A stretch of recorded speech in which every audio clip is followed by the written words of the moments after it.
అందరికీ నమస్కారం. This is doctor R B Sudha. మనం ఇప్పుడు మాట్లాడుకోబోయేది కుజ దోషం గురించి మాట్లాడుకుంటున్నాము. కుజుడు అంటే మనకి తెలుసు మంగళ అని కూడా మనం మాట్లాడుకుంటూ ఉంటాం.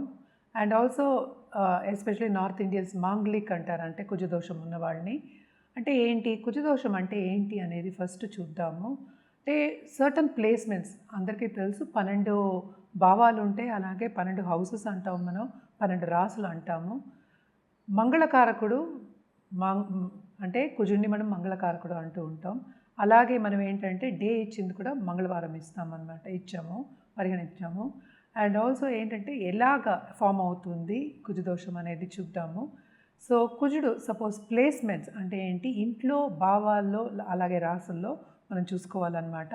ఎక్కువ రాశివారిగా చూస్తాం, అలాగే లగ్నాత్ కూడా చూస్తూ ఉంటాం అన్నమాట. అండ్ ఆల్సో కొంతమంది ఏంటంటే శుక్రుడి నుంచి కూడా చూస్తూ ఉంటారు, ఎస్పెషలీ దాంపత్య జీవితానికి, అంటే పొంతన చూస్తూ ఉంటాం కదా, అప్పుడు ఎక్కువ చూసుకుంటూ ఉంటాము.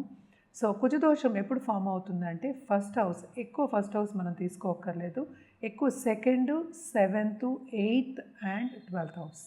అంటే ఏంటి, కుజుడు ఇప్పుడు రెండో ఇంట్లో ఉంటే, అంటే కుటుంబం మనం ఎప్పుడైనా మాట్లాడుకునేది రెండో భావం ఎప్పుడు మనం దేనికి మాట్లాడుకుంటాం, మనం కుటుంబానికి అలాగే ఫైనాన్సెస్కి మాట్లాడుకుంటూ ఉంటాము. అండ్ 4th భావం ఎక్కువ రిలేషన్షిప్, ఎస్పెషల్లీ మదర్ తోటి, అండ్ ఆల్సో మనం చూసామంటే కంఫర్ట్కి మాట్లాడుతూ ఉంటాం. 7th మనకి తెలుసు పార్ట్నర్కి, ఎస్పెషలీ దాంపత్య జీవితానికి మనం ఎక్కువ చూసుకుంటూ ఉంటాము 7th హౌస్.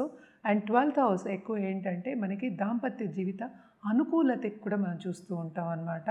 అంటే వాళ్ళ రిలేషన్షిప్, దాంపత్య జీవితంలో వాళ్ళ రిలేషన్షిప్ ఎలా ఉంటుందనేది చూసుకుంటాం.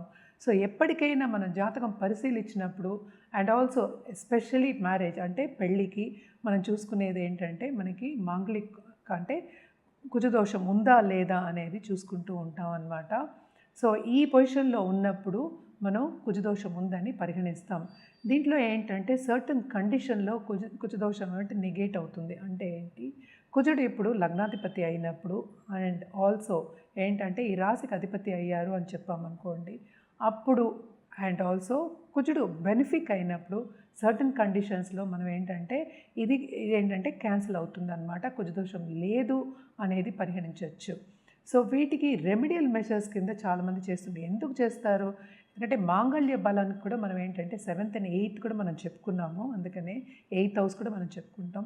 సో 8th హౌస్ మనం ఎప్పుడు ఎక్కడంటే మాంగళ్య బలానికి కూడా మనం చూసుకుంటూ ఉంటాం, ఎస్పెషల్లీ లేడీస్కి మన హిందూ సంప్రదాయంలో.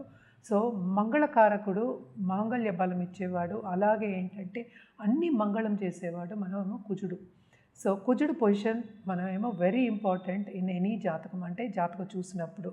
అలాగే ఏంటంటే మనం చూసామంటే రెమెడీస్ ఏం చేయాలి, ఎస్పెషలీ మాంగళిక్ అయినప్పుడు లేకపోతే కుజదోషం ఉన్నప్పుడు, రెండు ఒకటే, మాంగళిక్ అన్నా కుజదోషం అన్నా.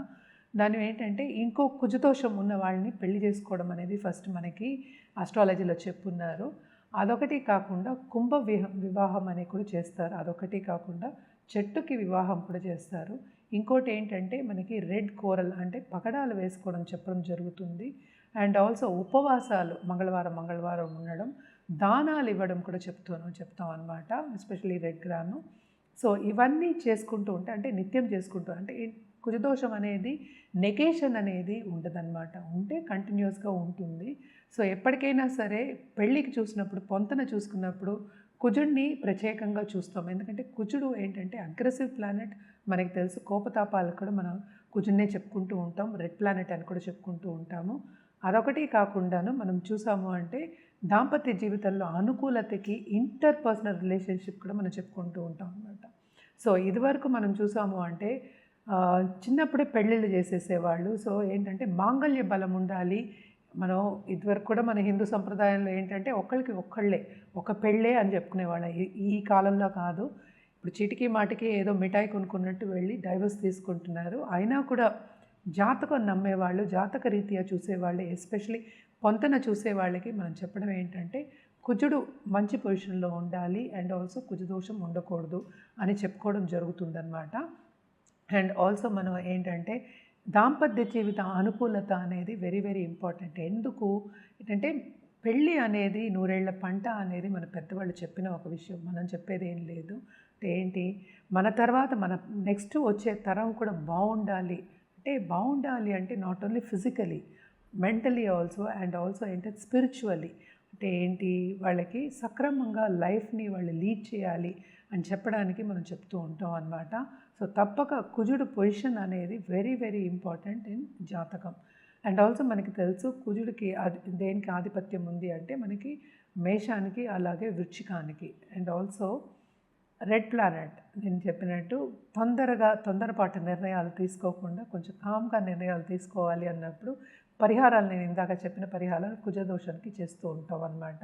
అదొకటి కాకుండా మనం ఎప్పుడైనా కుజదోషం ఉన్నప్పుడు మనం చెప్పేది ఏంటంటే లేట్ మ్యారేజ్, లేట్గా పిల్లలు పుడతారు అనేది. ఇదివరకు నేను చెప్పినట్టు చిన్నప్పుడే పెళ్ళిళ్ళు చేసేసేవాళ్ళు కనుక ఇవన్నీ ఏంటంటే పరిగణలోకి వచ్చాయి అన్నమాట. And also late marriage especially మెన్కేమో 32+ అండ్ ఆల్సో గర్ల్స్కి లేడీస్కి 28+. ఇదివరకు ఏంటి 10 ఏళ్ళకే పెళ్ళిళ్ళు చేసేసేవాళ్ళు కనుక ఇవన్నీ చూసుకునేవాళ్ళు. మాంగళ్య బలం కూడా చూసుకునేవాళ్ళు, అంటే 50 years కలిసి ఉండేవాళ్ళు, అలా చూసుకునేవాళ్ళు అనమాట. ఈ కాలంలో అవి కాకుండాను ఇప్పుడు గొడవలు, ఇప్పుడు ఫ్యామిలీలో కలహాలు రాకూడదు. అండ్ ఆల్సో ఇప్పుడు సపోజ్ ఇప్పుడు లేడీస్ ఏమో చాలా మటుకు అందరూ అనుకునేది ఏంటంటే హార్ష్గా మాట్లాడకూడదు, వాళ్ళ ఒపీనియన్ చెప్పకూడదు, ఇవన్నీ ఉంటూ ఉంటాయి అన్నమాట. ఇవన్నీ ఉంటే ఏమవుతుందంటే ఒకరికొకరికి అండర్స్టాండింగ్ అనేది తగ్గుతుంది కనుక. అండ్ ఆల్సో ఏంటంటే గట్టిగా కోపతాపాలు ఎక్కువ అవుతాయి, గొడవలు ఎక్కువ అవుతాయి కనుక ఎప్పటికైనా మార్స్ అనుకూల పరిస్థితి, అనుకూల పొజిషన్ అనేది వెరీ వెరీ ఇంపార్టెంట్. అంటే కుజుడు పొజిషన్ అనేది వెరీ వెరీ ఇంపార్టెంట్. అంటే ఏంటి, కుజ అనుగ్రహం ఉంటే మన దాంపత్య జీవితం చాలా బాగుంటుంది. అలాగే పిల్లలు పైకి వచ్చే సూచనలు కూడా మనకి ఎక్కువ కనిపిస్తూ ఉంటాయి అన్నమాట. కొంతమంది ఏం చేస్తారు అంటే మనకి మార్స్ చూస్తాము, అలాగే చంద్రుడిని రాశివారిగా కూడా నేను చెప్పుకున్నాను, అలాగే లగ్నాత్ కూడా మనం చూస్తూ ఉన్నాం. కొంతమంది ఏంటంటే కుజుడు పొజిషన్ ఫ్రమ్ వీనస్ కూడా చూస్తూ ఉంటారు అనమాట. ఇక్కడి నుంచి ఏంటంటే మొత్తం అంతా మనం చెప్పింది ఏంటి, జాతకం ఫస్ట్ పరిశీలించుకోవాలి. అది పరిశీలించుకున్న తర్వాతే మనకి కుజదోషం ఉందా లేదా, లేకపోతే అది మైనస్ అయిందా, క్యాన్సిల్ అయిందా, లేకపోతే ఏ మోతాదులో ఉన్నది అనేది మనకి తెలుస్తుందన్నమాట. ఇవన్నీ ఏంటంటే ఎవరికైనా సరే ఇప్పుడు పెద్దలు చెప్పడం ఎందుకు, అనుకూలంగా ఉంటే అంటే దాంపత్య జీవితంలో అండర్స్టాండింగ్ అనేది ఉంటే కనుక, ఎక్కువ గొడవలకి వెళ్లకుండా ఉండే కనుక వాళ్ళు లాంగ్ టర్మ్ కలిసి ఉంటారు అనే ఒక ఒపీనియన్ మీద, నమ్మకం మీద మనం ఈ కుజదోషాలు కానీ, ఏవి దోషాలు కానీ, లేకపోతే పొంతన కానీ మనం చెప్పడం జరుగుతుంది. సో తప్పక మనకి ఏంటంటే ఒకళ్ళకి పెళ్లి చేసాము, ఒక పిల్లలకి పెళ్లి చేసాము అంటే ఎప్పటికైనా వాళ్ళు కలిసి ఉండాలి, విడిపోకూడదు అనేది మన నిర్ణయం. ఆ నిర్ణయంతోనే చేస్తాము, వాళ్ళు అలాగే చేసుకుంటారు. సో కొన్ని పొజిషన్స్ మూలాని, ఈ ప్లానెటరీ పొజిషన్ మూలాని కొంతమంది విడిపోవడం అనేది జరుగుతుంది, ఎడబాటు రావడం అనేది జరుగుతుంది, కలహాలు రావడం జరుగుతుంది. ఇప్పుడు తల్లిదండ్రులు కంటిన్యూస్గా ఫైట్ చేసుకుంటూ ఉంటే, లేకపోతే గొడవలు పడుతూ ఉంటే పిల్లల భవిష్యత్తు ఏమవుతుంది, పిల్లలు ఏమవుతారు, వాళ్ళ మానసిక పరిస్థితి ఏమవుతుంది అనేది కూడా మన జాతక రీత్యా చెప్పడం అనేది ఈ కుజదోషం అందుకనే వచ్చిందనమాట. మన పెద్దలు చెప్పడం అనేది జరిగింది. సో నేను అన్నట్టు పెళ్ళి అనేది నూరేళ్ల పంట. ఎందుకంటే 2 కుటుంబాలని మనం కలుపుతున్నాం అనమాట. సో అటు వాళ్ళు వీళ్ళతో అనుకూలంగా ఉండాలి, వీళ్ళు వాళ్ళతో అనుకూలంగా ఉండాలి, కలిసిమెలిసి ఉండాలి అని చెప్పడానికి మన ఈ దోషాలు కానీ, లేకపోతే ఈ యోగాలు కానీ చెప్పడం అనేది జరుగుతుంది. దోషం అనడానికి ఎగ్జాంపుల్ కానీ దానికి వివరణ ఏంటంటే నెగటివ్ ఆస్పెక్ట్ అనేది దాంట్లో ఉంటుంది, కొంతవరకు ఏంటంటే నెగటివ్గా ఉంటుంది అని చెప్పడం అనమాట. సో కుజదోషం ఉన్నవాళ్ళు అటు ఆడైనా సరే, అటు మగవాళ్ళైనా సరే, అంటే బ్రైడ్ గ్రూమ్ అయినా సరే, బ్రైడ్ అయినా సరే, ఇద్దరికీ కుజదోషం ఉన్న వాళ్ళని కలపడం అనేది వెరీ ఇంపార్టెంట్. అదొకటి కాకుండా పిల్లలు పుట్టడానికి అంటే తామదం అవుతూ ఉంటుంది కదా, లేట్ అవుతూ ఉంటుంది, కొన్ని పొజిషన్స్ మనం చూస్తూ ఉంటాము. సో పిల్లలు అనుకూలంగా పుట్టడానికి, బర్త్ రావడానికి, అండ్ ఆల్సో వాళ్ళని సక్రమంగా పెంచడానికి, వాతావరణం అనుకూలంగా ఉండడానికి ఇలాంటివన్నీ మనం చూడటం జరుగుతుంది. అలాగే పొంతన అనేది చూడటం జరుగుతుంది. ఇప్పుడు మనం ఏంటంటే అన్ని రాసుల వారికి ఈ దోషం ఎలా ఫామ్ అవుతుందో చూద్దాం. ఇప్పుడు మేషరాశి వాళ్ళ గురించి మాట్లాడుకుంటున్నాము. కుజదోషం ఎలా ఫామ్ అవుతుందంటే ఈ రాశికి అధిపతి మనకు తెలుసు కుజుడే అయ్యాడు. సో ఎక్కువ ఏంటంటే ఈ రాశి వాళ్ళకి కుజదోషం ఎక్కువ ఉంటుందని మనం చెప్పలేమన్నమాట. ఏదైనప్పటికీ మనం జాతక రీత్యా చెప్పడం అనేది జరుగుతుందన్నమాట. సో రాశి అంటే ఏంటి అంటే చంద్రుడు ఈ రాశిలో ఉన్నారు, మేషంలో ఉన్నారు. సో 2వ ఇంట్లో కుజుడు ఉంటే అంటే ఏంటంటే మనకి వృషభంలో కుజుడు ఉంటే మనం ఏంటంటే కుజదోషం ఉంది అని పరిగణించవచ్చు. అలాగే 12వ ఇంట్లో అంటే ఏంటంటే మనకి మీనంలో ఉంటే కూడా మనం పరిగణించవచ్చు అనమాట. మోస్ట్ ఇంపార్టెంట్ ఏంటంటే ఈ రాశి వాళ్ళకి, ఎందుకంటే ఈ రాశికి అధిపతి మనకి తెలుసు కుజుడు అధిపతి అయ్యాడు. సో కుజుడు ఎక్కడ ఉన్నప్పటికీ ఆయన చెడు అనేది చేయరు. సో తప్పక ఏంటంటే కొంచెం నెగేషన్ అనేది ఉంటుంది ఈ దోషానికి. సో దోషం అంటేనే కొంతవరకు నెగిటివ్ ఆస్పెక్టే మనం మాట్లాడుకున్నాం. సో నెగేషన్ అంటే బ్యాలెన్స్ అవ్వడం అనేది మనం చూస్తున్నాం. అలాగే మనం ఏంటంటే రాశి వారిగా మనం చెప్పాం, అలాగే లగ్నాత్ కూడా మనం చూసుకోవడం అనేది జరుగుతుంది. సో అలాగే పొంతున చూసినప్పుడు కూడా ఏంటంటే కుజదోషం ఉన్న వాళ్ళకి పెళ్లి చేయడం అనేది జరుగుతుందన్నమాట. అండ్ ఈ దోషానికి నివృత్తి ఏంటంటే మోస్ట్ ఇంపార్టెంట్ ఏంటంటే కుజుడికి జపం చేయడం, అలాగే దానం చేయడం అనేది వెరీ వెరీ ఇంపార్టెంట్ అన్నమాట. అండ్ ఆల్సో ఏంటంటే కుజుడు చంద్రుడు కలిసి ఉన్నప్పటికీ కూడా మనం అప్పుడప్పుడు అంటూ ఉంటాం, కానీ ఏంటంటే మోస్ట్ ఇంపార్టెంట్ దాంపత్య జీవితానికి పరిగణించింది కనుక, ఇంటర్పర్సనల్ రిలేషన్షిప్కి పరిగణించింది కనుక, so 2nd, 4th, 7th, 8th and 12th house ఉంటే కనుక మనం చెప్పుకోవడం అనేది జరుగుతుంది. ఇది లగ్నం నుంచి అవ్వచ్చు, అలాగే ఏంటంటే రాశి నుంచి కూడా అవ్వచ్చు. నేను ఇందాక చెప్పినట్టు కొంతమంది ఏంటంటే శుక్రుడి నుంచి కూడా మనం చూస్తూ ఉంటారు పొంతన, అంటే మ్యారేజ్కి పొంతన చూసినప్పుడు. ఇదంతా మనం చూడడం ఏంటంటే ఇప్పుడు కుజుడు అనుకూల పరిస్థితిలో ఉంటే ఏంటంటే దాంపత్య జీవితం కూడా సాఫీగా జరిగిపోతుందన్నమాట. అంటే ఏంటి, ఎక్కువ ఇబ్బందులు లేకుండా. అంటే ఏంటంటే కుజుడు అనుగ్రహం అనేది వెరీ వెరీ ఇంపార్టెంట్ అన్నమాట. సో పరిహారం విషయానికి వస్తే నేను ఇందాక చెప్పినట్టు తప్పక కుజుడికి జపం చేయడం, అలాగే దానం ఇవ్వడం వెరీ వెరీ ఇంపార్టెంట్. ఎప్పటికైనా సరే జాతక రీత్యానే మనం చెప్పడం అనేది జరుగుతుంది. నేను పరిహారాల విషయాన్ని కూడా నేను ఇందాక చెప్పున్నాను.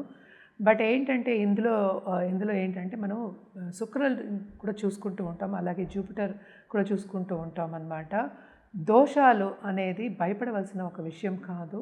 సో జనరల్గా ఏంటంటే ఫస్ట్ లగ్నాత్ ఎక్కువ చూసుకుంటూ ఉంటాం, చంద్రుడి నుంచి చూసుకుంటూ ఉంటాం, పొంతన చేస్తాం, అలాగే కుజదోషం ఉన్న వాళ్ళని పెళ్లి చేస్తాం. అదేంటంటే ఈ కాలంలో ఆడపిల్లలు కూడా 30 years పైనే పెళ్లి చేసుకుంటారు. సో కొన్ని కండిషన్లో నెగేషన్ అవుతుంది, కొన్ని కండిషన్లో కుజదోషం బలంగా ఉంటుంది. సో ఇవన్నీ చూసుకోవాలి అంటే ఫస్ట్ జాతకం పరిశీలించుకోవాలి. అండ్ ఆల్సో ఎంత మోతాదులో ఉంది, ఎంత ఉంది, నెగేషన్ ఉందా, లేకపోతే పాజిటివ్ రిజల్ట్స్ ఇస్తుందా, నెగిటివ్ రిజల్ట్స్ ఇస్తుందా అనేది చూసుకోవడం జరుగుతుంది. ఇవన్నీ ఎందుకు చూసుకుంటున్నాం, ముందు జాగ్రత్త గురించి. ఈ కాలంలో ఏంటంటే అప్పుడు ఆడవాళ్ళకి సహనం ఉండట్లేదు, మగవాళ్ళకి సహనం ఉండట్లేదు. బేసిక్గా మనం ఎప్పుడు చెప్పుకుంటూ ఉంటాం, కుజుడు ఏంటంటే కొంచెం అగ్రెసివ్ ప్లానెట్, అంటే కోపం అనేది ఎక్కువ వస్తుంది, తొందరగా పుష్ అనేది ఇస్తాడు, తొందరగా ఎనర్జీ ఇస్తాడనమాట, అంటే పవర్ఫుల్ ఎనర్జీ అనేది ఇస్తాడనమాట. కమాండర్ ఇన్ చీఫ్ కూడా మనం చెప్పుకుంటూ ఉంటాం అనమాట. సో ఇదేంటంటే కోపతాపాలకు వెళ్లకుండా సన్నిహితంగా ఉండాలి, అలాగే అడ్జస్ట్మెంట్ ఇష్యూస్ ఉండకూడదు, అలాగే కమిట్మెంట్ కూడా ఉండాలి పెళ్ళంటే. సో ఇవన్నీ ఉండాలి అనే ముందు చూపు మూలాన్ని మనం ఇవన్నీ చూసుకోవడం, అంటే ఎస్పెషల్లీ కుజదోషం కాదు, వేరే దోషాలు కాదు, అలాగే మాంగళ్య బలం, అలాగే ఏంటంటే పొంతన, అంటే కొన్ని పొంతలను చూసుకుని కొన్ని పాయింట్స్ చూసుకుంటాం, వాళ్ళకి కంపాటబిలిటీ ఉందా లేదా అనేది చూసుకోవడం అనేది జరుగుతుంది.